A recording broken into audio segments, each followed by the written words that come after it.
안녕하세요. 저는 올해 70이 되는 사람입니다. 지금은 경기도 외곽의 한 조용한 아파트 단지에서 살고 있습니다. 몇 달 전까지만 해도 꽤 넓은 단독주택에서 지내고 있었어요. 그 집은 남편과 제가 오랜 세월 정을 붙이며 함께 살아온 곳이었죠.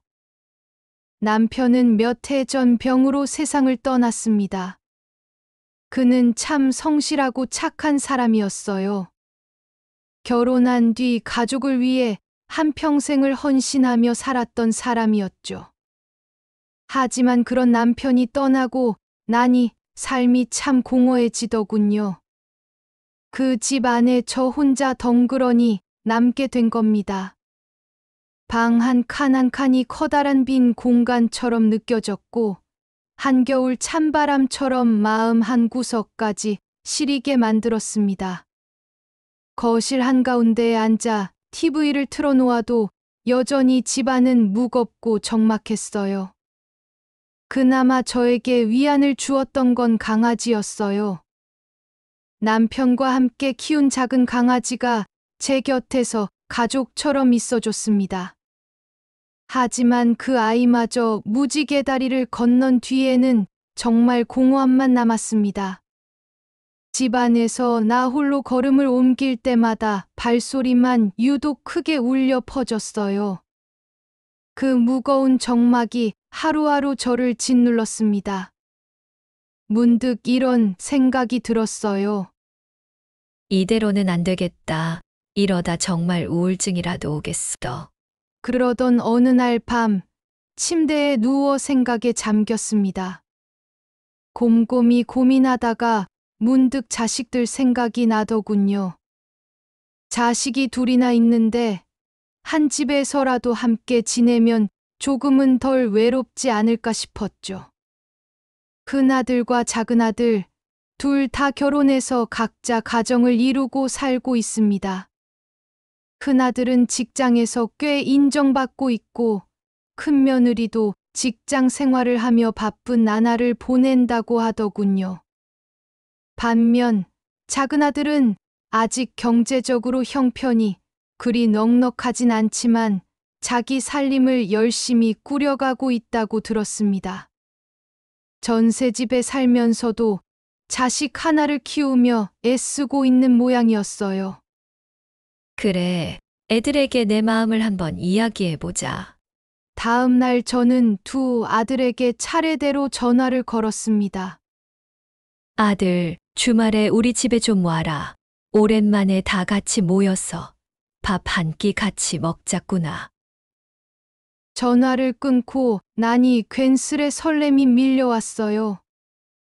오랜만에 자식들 얼굴을 본다니 기분이 좋아지더군요. 그래서 집 안을 꼼꼼히 청소하기 시작했습니다. 거실에 먼지를 털고 주방도 구석구석 닦아냈어요. 오랜만에 음식도 잔뜩 준비했죠. 반찬 몇 가지와 국까지 끓이고 나니 손목이 욱신거리더라고요. 그래도 자식들이 온다고 생각하니 힘든 줄도 몰랐습니다. 드디어 주말이 됐고 현관문이 열리는 소리가 들렸습니다. 큰아들과 큰며느리가 환한 웃음과 함께 먼저 들어왔어요.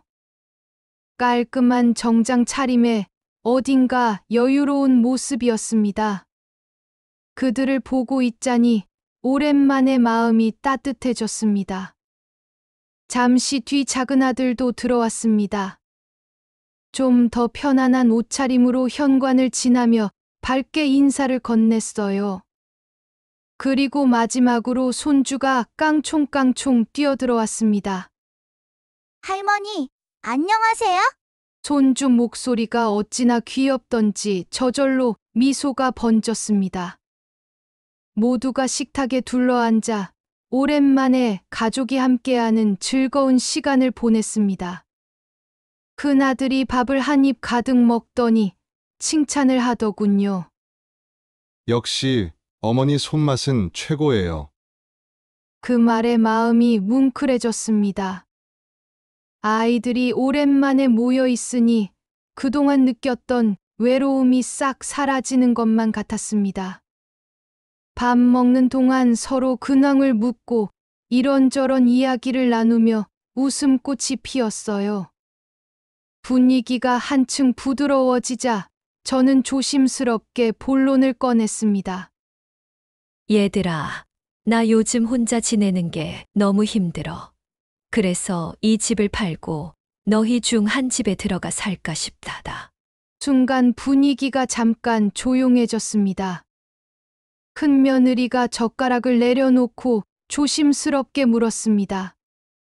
어머니, 그러면 이 집은 어떻게 하실 생각이세요? 응, 집을 팔아서 너희들에게 돈을 좀 나눠줄까 한다. 빈손으로 들어가면 너희도 부담스러울 테니까. 큰아들과 큰며느리가 서로 눈짓을 주고받더니 고개를 끄덕였습니다. 반대하는 기색은 없었어요. 다들 잠시 생각에 잠긴 듯했죠. 그때 작은 며느리가 입을 열었습니다. 어머니, 큰아주버님 댁에 가시면 낮에는 혼자 계시게 되잖아요. 지금이랑 크게 다를 게 없을 것 같아요. 차라리 저희 집에 오시는 게 어떨까요? 제가 집에 있으니까 어머니도 심심하지 않으실 거예요. 그 말을 듣고 잠시 고민했습니다. 큰아들네도 좋지만 낮 동안 혼자 있게 될 가능성이 많으니 작은아들 집이 더 나을지도 모르겠다는 생각이 들었죠.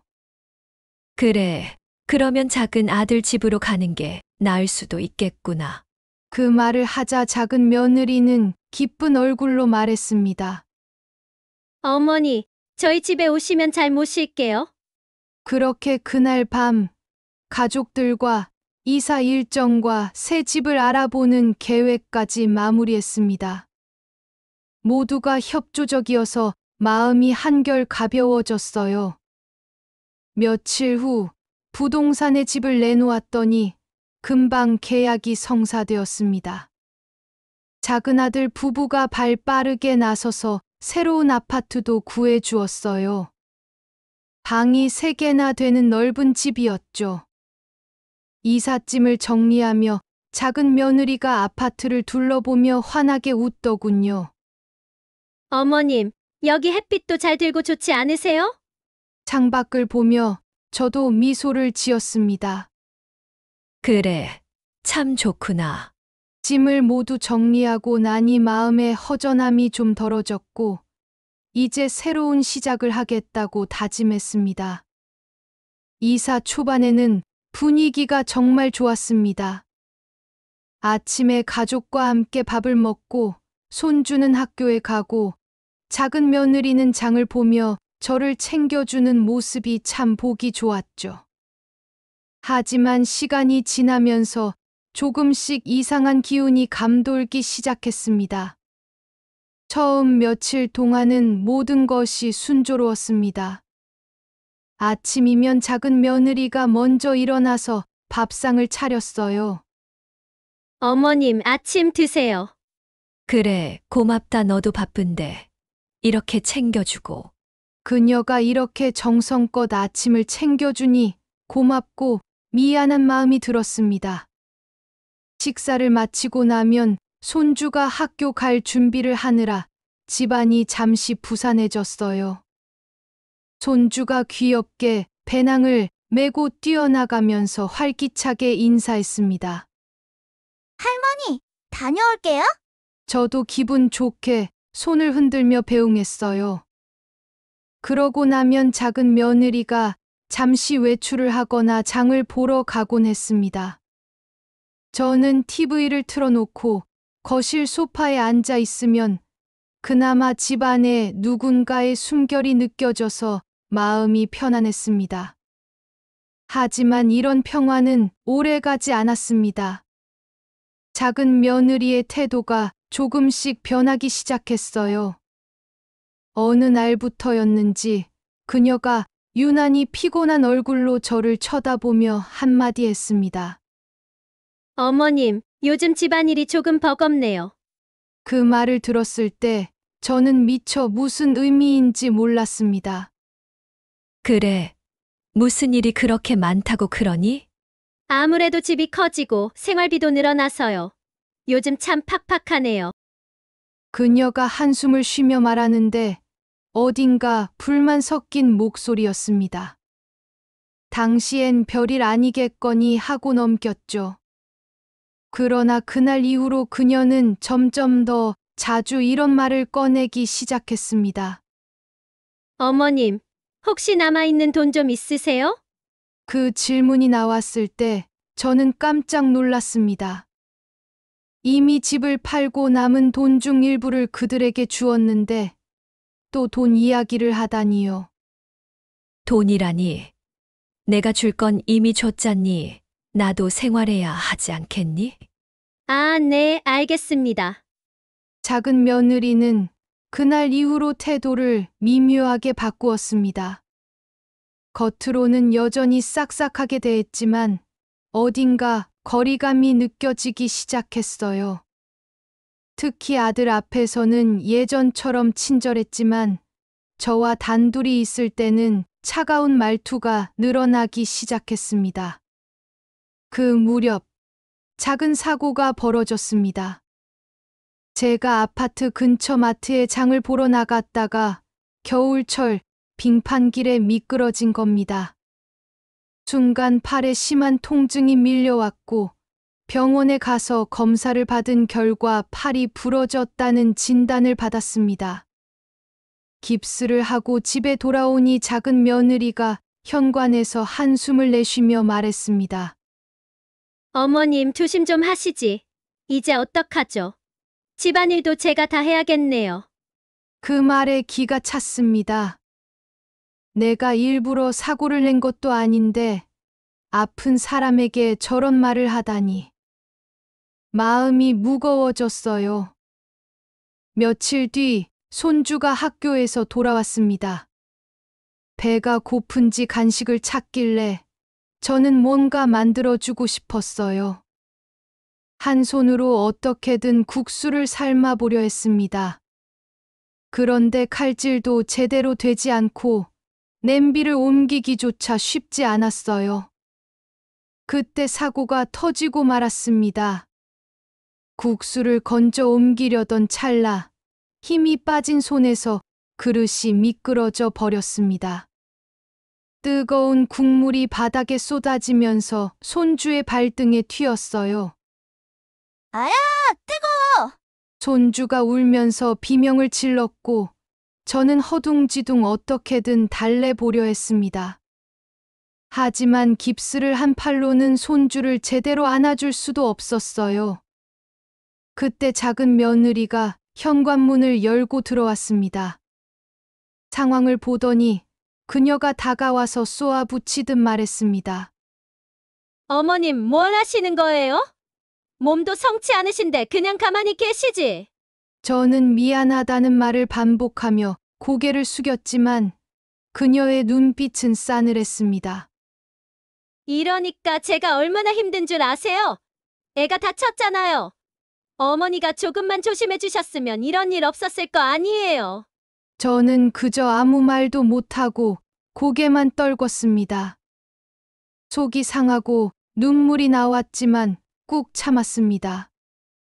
자식들 앞에서 이런 일로 감정이 격해지는 건 피하고 싶었거든요. 그날 저녁 작은 아들이 퇴근하고 돌아왔습니다. 집안 분위기가 뒤숭숭하니 아들이 저를 찾아왔어요. 엄마, 팔은 괜찮아? 부러졌다면서. 조심하시지. 아니야. 난 괜찮아. 아람이 발 다친 거 챙겨라. 아들은 제 어깨를 다독이며 위로했지만 옆방에서 작은 며느리는 얼굴도 비치지 않았습니다. 그날 이후로 작은 며느리와의 거리는 점점 더 멀어졌습니다.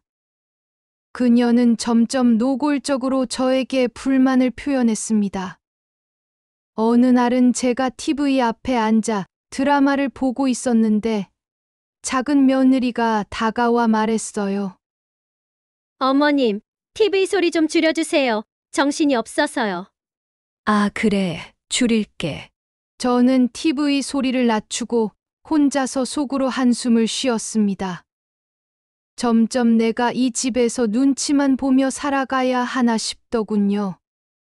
처음에는 모두가 친절했지만 이제는 제가 뭘 해도 그녀에게는 못마땅하게 보이는 것 같았습니다. 이제 어떻게 해야 하나 자식들하고 함께 살면서 이렇게 힘들어질 줄은 몰랐는데 제 마음속의 불안과 체념이 조금씩 자리 잡기 시작했습니다. 처음에는 참으려고 했습니다. 작은 며느리도 아마 스트레스를 받아서 잠시 예민해졌을 거라고 생각했어요. 어쩌면 육아며 집안일로 피곤한 상황에서 제가 들어와서 생활이 바빠졌으니 힘든 게 당연하겠지 싶었죠. 하지만 시간이 지날수록 그녀의 말투와 태도는 점점 더 냉랭해졌습니다. 어느 날은 아침 식사 자리에서 작은 며느리가 밥상을 차리며 퉁명스럽게 한마디 던졌습니다.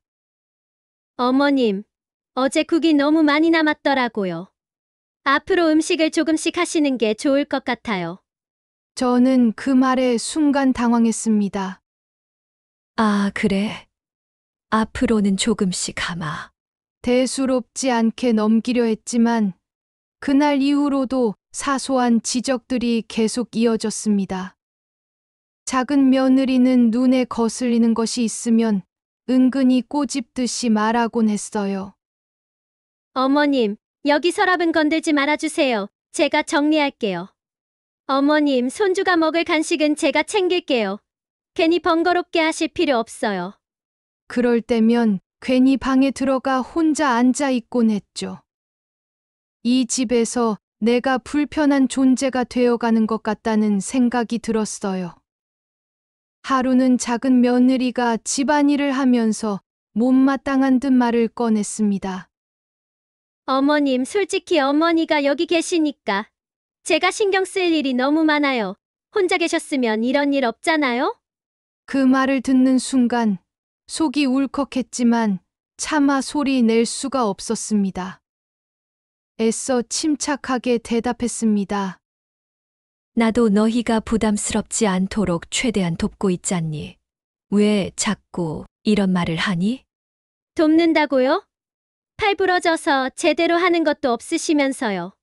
그녀의 말이 칼처럼 가슴에 박혔습니다. 저는 그저 참아야만 했어요. 작은 아들을 생각하면 문제를 더 키우고 싶지 않았거든요. 이러려고 이 집에 들어왔나? 점점 제 존재가 짐이 되어가고 있다는 생각이 들었습니다. 그런데 그런 시간이 반복되다 보니 결국 제 인내심이 바닥나기 시작했습니다. 어느 날 밤, 방에 누워있던 저는 방문 밖에서 작은 며느리와 아들이 나누는 대화를 엿듣게 됐습니다. 며느리가 아들에게 짜증 섞인 목소리로 말하고 있었어요. 여보, 솔직히 어머님이랑 사는 게 너무 힘들어. 요양원 같은 데로 모시면 안 될까? 그 말을 듣고 저는 심장이 철렁 내려앉았습니다. 요양원이라니. 설마 진심일까? 저는 불안에 떨며 이 집에서 더는 어떻게 버틸지 고민하기 시작했습니다. 그날 밤 침대에 누워 한참을 뒤척였습니다. 작은 며느리의 요양원이라는 말이 머릿속에 맴돌았어요. 설마 진심으로 날 그런 곳에 보낼 생각을 하는 걸까? 그렇게 자꾸 자기 합리화를 하면서도 마음속 깊은 곳에서는 불안감이 고개를 들었습니다. 작은 며느리의 최근 태도를 보면 그 말이 농담처럼 들리진 않았거든요. 며칠 동안 불안에 시달렸습니다. 방에서 문소리 하나에도 신경이 곤두섰고 작은 며느리가 저를 바라볼 때마다 그 눈빛에 숨겨진 속내를 읽으려고 했습니다. 그런데 그녀는 평소처럼 싹싹하게 굴며 아무렇지도 않게 행동했습니다. 마치 며칠 전 그 대화가 없었던 일인 것처럼요. 그러던 어느 날 아들은 퇴근 후 피곤한 얼굴로 소파에 앉아 있었고 작은 며느리가 그 옆에 다가가 앉았습니다. 둘 사이에 무슨 얘기가 오가나 싶어 방문을 살짝 열어봤어요. 작은 며느리가 아들의 어깨에 손을 올리며 조심스럽게 말을 꺼냈습니다. 여보, 어머님 때문에 내가 요즘 너무 힘들어. 어머님도 편안히 지내실 수 있는 방법을 한번 진지하게 생각해보면 좋을 것 같아. 아들은 피곤한 기색으로 눈을 감고 한숨을 내쉬더군요. 그게 무슨 소리야? 어머니가 지금 팔도 다 나으신 건 아니잖아. 그런 말씀 드리면 어머니 마음이 얼마나 기분 상하실지 생각 안 해봤어? 나도 그걸 모르는 건 아닌데. 솔직히 어머님이 계시면서 내가 신경 써야 할 일이 너무 많아. 집안일도 그렇고 애 키우는 것도 그렇고. 작은 며느리는 일부러 목소리를 낮춰가며 아들을 설득하는 듯 보였습니다. 그 말을 들으면서 가슴 속에 응어리가 단단히 자리 잡는 느낌이었어요. 제가 이 집에서 얼마나 눈치를 보며 지내고 있는데 이제는 나를 짐으로 여기는 걸까? 그때 아들이 조금 날카로운 목소리로 대꾸했습니다. 그래도 그건 아니야. 어머니가 우리 집에 오신 건 우리가 다 동의한 일이잖아. 그만 좀 해. 작은 며느리는 더 이상 대답하지 않았지만 그녀의 얼굴에는 여전히 불만이 서려 있었습니다. 그 모습을 보고 있자니 숨이 턱턱 막힐 지경이었어요. 저는 슬그머니 방문을 닫고 자리로 돌아왔습니다. 알 수 없는 절망감이 밀려왔습니다. 그 후로도 작은 며느리는 아들을 설득하려는 듯 계속해서 요양원 얘기를 간접적으로 꺼내는 것 같았습니다. 그러다 결정적인 사건이 터졌습니다. 어느 날 아침, 작은 며느리가 방으로 들어와 다정한 목소리로 말을 걸었습니다. 어머님, 이번 주말에 근교로 바람 쐬러 나가실래요? 요즘 집에만 계시니까 답답하시죠? 순간 그동안의 일들이 머릿속을 스쳤습니다. 그녀가 갑자기 이렇게 친절해지니 더 의심이 들었어요. 하지만 혹시나 마음을 돌린 것일 수도 있겠다는 희망에 흔들렸습니다. 그래, 바람이라도 쐬고 오면 좋겠지. 그녀는 밝은 표정으로 말했습니다. 좋아요. 제가 가방도 다 챙겨드릴게요. 차도 준비됐으니까 출발하죠. 저는 그녀의 말에 따라 옷을 갈아입고 나섰습니다. 차에 타니 그녀는 라디오를 틀고 차창 밖을 보며 운전했습니다. 한참 동안 차가 달렸는데 점점 익숙하지 않은 길로 들어서는 게 느껴졌습니다. 며느라, 우리 어디로 가는 거냐? 근처라더니 왜 이렇게 멀리 가니?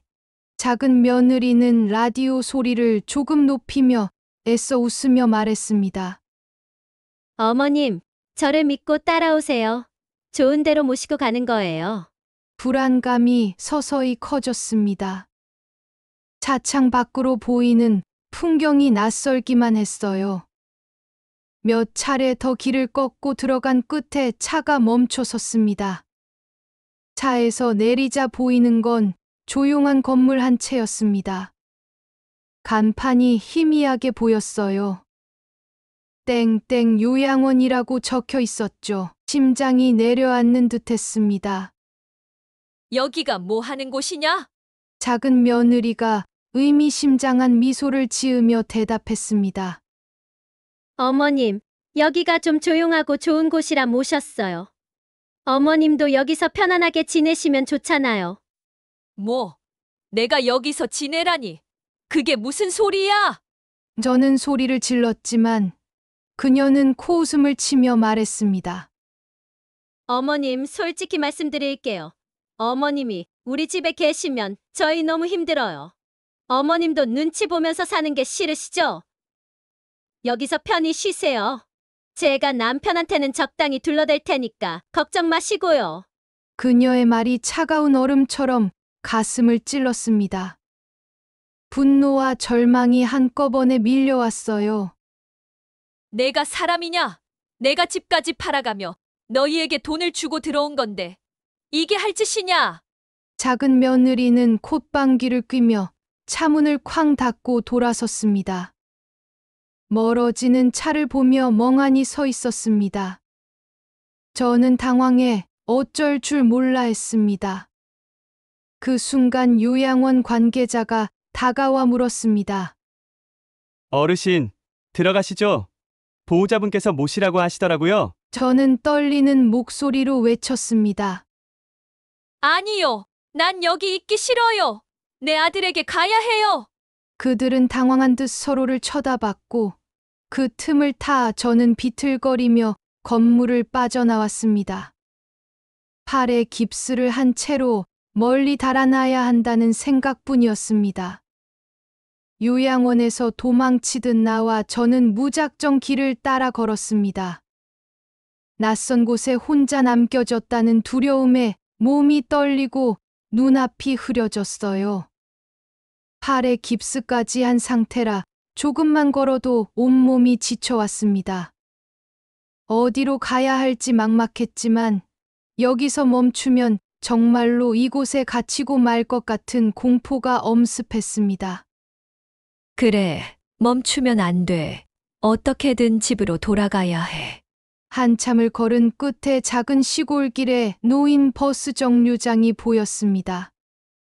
사람 그림자 하나 없는 곳이었어요. 정류장에 주저앉아 한참 동안 숨을 고르며 주변을 둘러봤습니다. 저 멀리 들판 너머로 지는 해가 보였고 차가운 겨울 바람이 세차게 불어왔어요. 아들아, 제발 날 찾아와 주렴. 절박한 마음으로 아들을 떠올리며 눈물을 훔쳤습니다. 너무 멀리 와버렸으니 아들에게 연락할 방법도 없었습니다. 휴대전화는 요양원에 두고 나왔고 주변에는 도움을 청할 사람도 없었어요. 시간은 점점 흘러가고 해가 서서히 사라지기 시작했습니다. 그 시각, 집에서는 작은아들이 퇴근하고 돌아와 어머니가 없는 것을 이상하게 생각했습니다. 현관에서 며느리에게 물었죠. 여보, 엄마 어디 가셨어? 아까 나가기 전에도 아무 말씀 없으셨는데. 작은 며느리는 능청스럽게 대답했습니다. 아, 어머님 친척 집에 가신다고 하시면서 혼자 나가셨어. 아들은 고개를 갸웃거렸습니다. 그게 이상한데 엄마가 어디 가시면 나한테 얘기를 하셨을 텐데. 작은 며느리는 짜증 섞인 목소리로 말했습니다. 뭐가 이상해? 어머님도 가끔씩 혼자 나가고 싶으실 수도 있잖아. 왜 일일이 간섭해? 아들은 그 말에 더 의심이 들기 시작했습니다. 평소 어머니가 외출할 때는 반드시 자신에게 알려주곤 했기 때문이죠.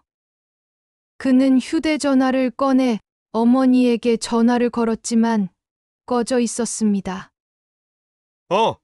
전화도 꺼져 있네. 정말 혼자 나가셨다고? 아들의 목소리에 긴장감이 실리자 작은 며느리는 식은땀을 흘리며 애써 변명했습니다. 글쎄, 난 몰라. 어머님이 알아서 들어오시겠지. 아들은 뭔가 심상치 않은 낌새를 느끼고 집안을 샅샅이 살폈습니다.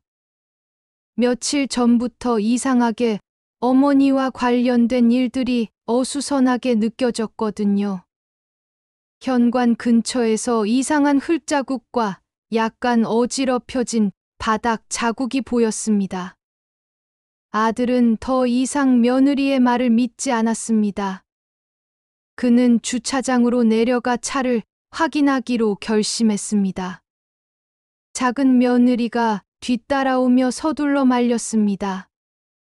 왜 갑자기 차를 보겠다는 거야? 확인해 볼 게 있어서 굳이 따라올 필요 없어. 잠깐만 둘러볼 거야. 아들은 단호하게 말하며 주차장으로 내려갔습니다. 차량의 블랙박스를 확인했더니 영상 속에는 어머니가 차에 타고 낯선 길로 들어서는 모습. 그리고 요양원으로 보이는 건물 앞에서 내려지는 장면이 잡혀 있었습니다. 비록 소리는 없었지만 영상만으로도 상황이 명확했습니다. 뭐야? 엄마를 요양원에 데려다 놓은 거야? 아들의 얼굴이 벌겋게 달아오르며 분노로 가득 찼습니다. 작은 며느리는 당황한 나머지 우물쭈물하며 변명했습니다. 아니야. 그게 그냥 어머님이 편히 쉬시라고 생각해서 잠깐 모셨어. 잠깐! 내가 지금 그게 말이 된다고 생각해? 아들은 주먹을 꽉 쥐고 소리쳤습니다. 며느리는 눈물을 글썽이며 변명하려 했지만 아들은 단호하게 손을 내저으며 말했습니다. 이제 변명할 필요 없어. 지금 당장 엄마를 찾아갈 거야.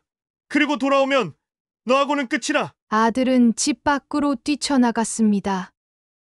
작은 며느리가 그의 바지가랑이를 붙잡고 애원했지만 소용없었어요. 여보, 한 번만 봐줘. 내가 순간 욱해서 그랬어. 순간 욱해서 사람이 욱했다고 어머니를 요양원에 버리고 오는 게 말이 돼?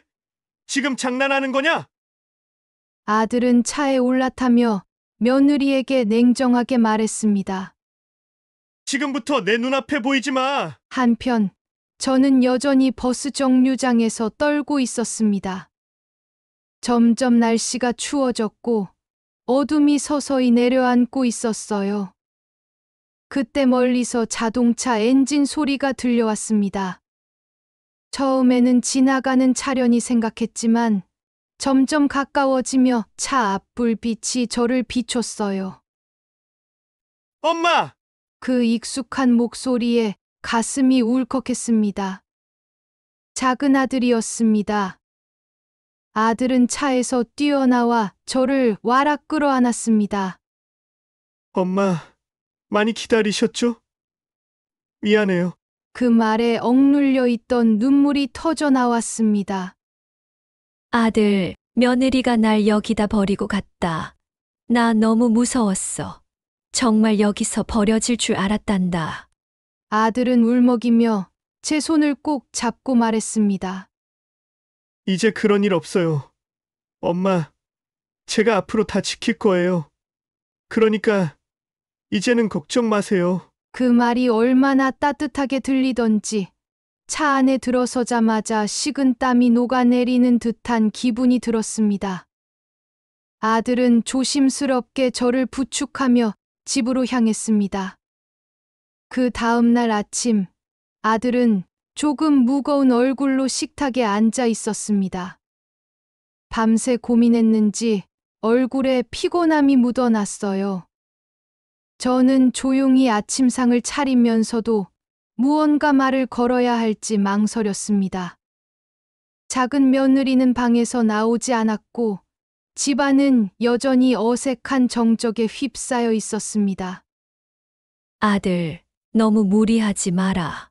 어제 일이 아직 마음에 걸리겠지만 그래도 조금씩 풀어가면 되지 않겠니? 제가 조심스럽게 말을 꺼내자 아들이 고개를 들고 저를 바라보았습니다. 엄마 솔직히 어제 일을 잊기가 쉽지 않네요. 그래도 엄마 말씀대로 무리하지 않고 하나씩 해결해 보려고 해요. 다만 아내랑 예전처럼 같이 살긴 어려울 것 같아요. 그 말에 제 마음도 무겁게 내려앉았습니다. 아들이 어떤 결정을 내릴지 알 것 같았거든요. 내가 어떻게 하든지 엄마는 내 뜻을 따를게. 다만 손주에게도 영향이 가지 않게 천천히 풀어나가면 좋겠다. 아들은 한참 동안 생각에 잠겼다가 결심한 듯 대답했습니다. 엄마, 저도 그 부분이 제일 걱정이에요. 그래서 일단 당분간은 서로 거리를 두고 생각할 시간을 갖는 게 좋을 것 같아요. 아들 문제도 잘 처리해 볼게요. 그렇게 우리는 아침 식사를 마무리했습니다. 작은 며느리는 그날 내내 방에 틀어박혀 있었고, 저는 아들과 함께 가벼운 외출을 하기로 했습니다. 집안에 머물다 보면 계속해서 어제의 일이 떠오를 것만 같아서요. 아들과 함께 아파트 근처 공원을 천천히 걸었습니다. 나무잎들이 겨울바람에 흔들리며 사각거리는 소리를 냈습니다. 걷는 동안 아들은 조심스럽게 자신의 속내를 털어놓았습니다. 엄마, 결혼할 때는 정말 행복하게 잘 살 줄 알았어요. 그런데 이렇게까지 일이 꼬일 줄은 몰랐어요. 서로 믿고 의지해야 할 부부인데 신뢰가 무너지니까 이제는 도저히 복구할 방법이 안 보이네요. 아들의 말에 저는 가슴이 아팠습니다. 그도 얼마나 큰 상처를 받았을지 짐작이 갔거든요. 아들, 사람 마음이란 게 참 복잡하단다. 하지만 그 모든 걸 안고 가는 게 가족이지. 내가 이런 일을 겪고도 끝까지 책임지려는 모습이 엄마에겐 자랑스럽구나. 아들은 잠시 말을 멈추더니 고개를 끄덕였습니다. 그렇게 우리는 한참 동안 걸으며 서로의 생각을 나누었습니다. 공원 벤치에 앉아 따뜻한 음료를 나눠 마시며 오랜만에 조금은 편안한 분위기를 느낄 수 있었어요. 며칠 후 작은 며느리는 조용히 짐을 싸서 집을 나갔습니다. 아무 말 없이 문을 닫고 나가던 그녀의 모습이 쓸쓸해 보였지만 저는 더 이상 붙잡지 않았습니다. 아들은 그녀가 나간 후에도 한동안 말이 없었어요. 저도 마찬가지로 복잡한 감정을 억누르고 있었습니다. 손주는 아직 상황을 잘 이해하지 못한 채 천진난만하게 할머니와 아빠가 곁에 있는 것만으로도 기뻐했습니다. 시간이 흐르면서 우리는 일상을 서서히 되찾아갔습니다. 아들은 퇴근 후 집에 오면 손주와 함께 시간을 보내며 더 많은 애정을 쏟았습니다. 저도 손주와 놀아주며 다시 가족 간의 따뜻함을 느낄 수 있었어요. 어느 날 아들이 밝은 얼굴로 다가와 말을 건넸습니다. 엄마, 저희 동네에 주말마다 자원봉사 모임이 있대요. 어르신들 모임도 따로 있어서 엄마랑 같이 한번 나가볼까 하는데 괜찮으세요? 그래, 그런 자리가 있으면 좋지. 나도 새로운 사람들을 만나보고 싶구나. 그렇게 우리는 새로운 삶의 활력을 찾기 위해 함께 노력하기 시작했습니다. 아들은 더 이상 과거에 얽매이지 않고 저와 손주에게 집중하며 밝은 미래를 향해 나아가고 있었어요. 마침내 저도 오랜만에 평화로운 기분으로 아침 햇살을 맞이할 수 있었습니다. 창문을 열어 겨울바람을 들이마시며 혼자 중얼거렸어요. 그래, 이제는 괜찮다. 나도 다시 시작할 수 있겠지. 그렇게 새로운 일상을 시작하며 우리는 점점 더 단단한 가족이 되어갔습니다. 몇 달이 지나고 저와 아들의 삶은 점차 안정되어 갔습니다. 처음엔 작은 며느리와의 갈등이 남긴 상처가 쉽게 아물지 않았어요. 하지만 시간이 지나면서 서로를 더 의지하고 배려하는 과정에서 조금씩 마음이 치유되었습니다. 특히 아들이 더 밝아진 얼굴로 손주를 돌보는 모습을 볼 때면 가슴이 따뜻해졌습니다.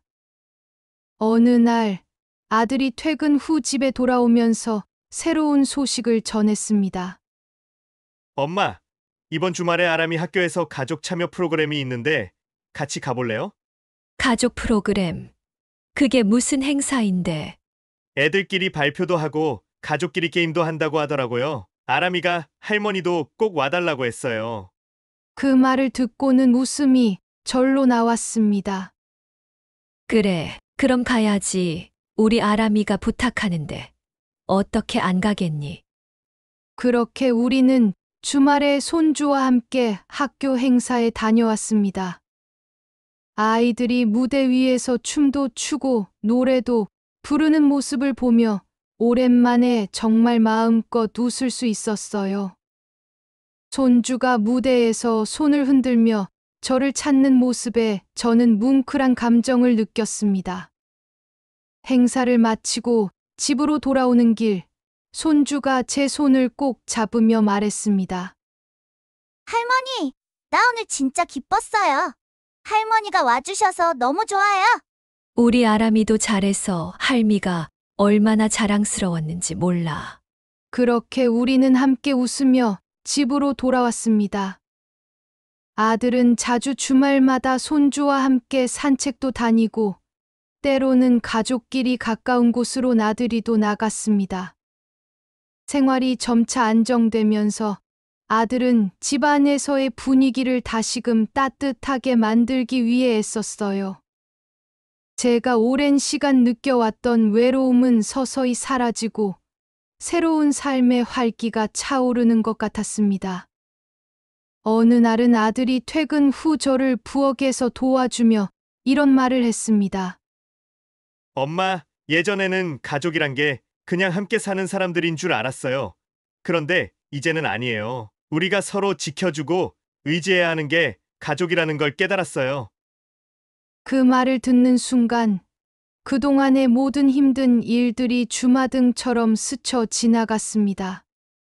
그래, 아들, 누구나 실수할 수 있고 갈등도 겪을 수 있지만 그걸 극복하고 더 나아가는 게 가족 아니겠니? 아들은 제 말에 고개를 끄덕이며 미소 지었습니다.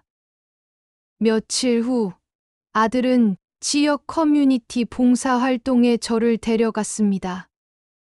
그곳에서 다른 어르신들과 함께 시간을 보내며 새로운 사람들을 사귀게 되니 저도 활력이 생겼습니다. 할머님, 자주 오세요. 다른 어르신들하고도 잘 어울리시네요. 봉사활동 담당자가 따뜻하게 말을 걸어왔고 저는 웃으며 대답했습니다. 여기 오니까 참 좋네요. 이젠 집에만 있지 않고 이렇게 사람들 만나서 소통하니까 마음이 편하네요. 봉사활동에 참여하면서 저도 점점 사회적인 관계를 회복해 나갔습니다. 어느새 집에 돌아와도 더 이상 적막이 느껴지지 않았고 손주와 아들이 함께하는 집안은 늘 밝고 활기찼습니다. 어느 날 아침 창밖으로 봄 기운이 살짝 느껴졌습니다. 오랜 겨울이 지나고 햇살이 따뜻하게 집 안으로 스며들어왔어요. 커피를 한 잔 내려 마시며 창문을 열어 바깥 공기를 들이마셨습니다. 그동안 겪었던 모든 고통과 갈등이 마치 어제의 일처럼 느껴졌지만 더 이상 저를 짓누르지 않았습니다. 오히려 그 경험들이 저를 더욱 단단하게 만들어준 것 같았습니다. 그 순간 손주가 뛰어나와 제 옆으로 와서 환하게 웃었습니다. 할머니, 오늘 저랑 아빠랑 공원 같이 가요. 그래, 우리 아람이 할미랑 공원 가자. 할미가 만난 거 사주마. 손을 맞잡고 집 밖으로 나가니 아들이 벌써 차에 타고 우리를 기다리고 있었습니다. 엄마, 준비됐죠? 오늘은 소풍 가는 날이니까 기분 좋게 나가요. 그 말에 저도 모르게 웃음이 터졌습니다. 그래, 오늘은 제대로 소풍 한번 가보자. 그렇게 우리는 밝은 햇살이 비치는 공원으로 향했습니다. 나무 사이로 따뜻한 바람이 불어왔고 새들이 지저귀는 소리가 평화롭게 들렸어요. 이제 저는 더 이상 혼자가 아닙니다. 과거의 상처는 아들이, 손주가, 그리고 새로운 관계들이 함께 치유해주고 있습니다. 이 모든 시간이 지나면서 깨달았습니다. 인생이란 건 결코 혼자서 버티는 게 아니란 걸요.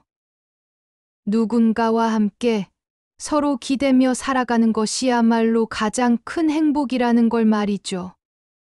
여러분도 혹시 가족 간의 갈등으로 힘들어 하신 적이 있으신가요?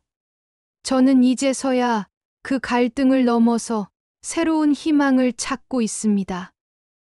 오늘 제 이야기가 마음에 울림이 있었다면 좋아요와 구독 부탁드릴게요. 그리고 여러분의 이야기를 댓글로 들려주시면 좋겠습니다. 저는 오늘도 이 평화로운 하루를 감사하는 마음으로 마무리하려고 합니다. 여러분 모두 행복한 하루 보내시길 바랍니다.